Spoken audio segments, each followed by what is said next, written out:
What's up, people? Update masam to talk ke talk jabni property for sale ko Checkon Bazar new Checkon Bazar da G+2 aduga concrete ki building amako ama yon ko lay emergency sale ko ado sigi poche property se Checkon Bazar lay aduga 18 by 50 ne was hang sa 18 baga 50 feet sang ko ado sigi da mai underground teng yogzare garage yogzare wall fencing loina bo yogzare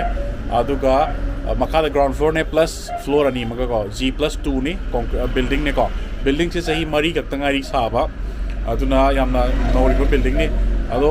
expected price say 1.10 ni ko 1.10 CR ni ado negotiable budi hoi jakani ado direct mapu ka unajange pambi bal lerega di contact option biro ai contact number hapse rakhe aduga adum lobby badum yakani ko aduna ma'am सिगी property से Checkon Bazar ni ai photo ga loina hapse rakhe photo se somda lerega alo hapse rakhe aduga Manipur ki mafam sing sida property sale to bining ba buy to bining ba buyer seller lebiraga di ai gonna direct contact to biro ai WhatsApp number hapse rakhe aduga direct seller ga su direct कहता है buyer का सु deal तो होने लगा हमारा की broker याव तो बिता आदम स्वाइनर deal तो मसी आदुना योन बिनिंग बले रखा दी contact तो बिरो आदुका आई तुम मैं आपकी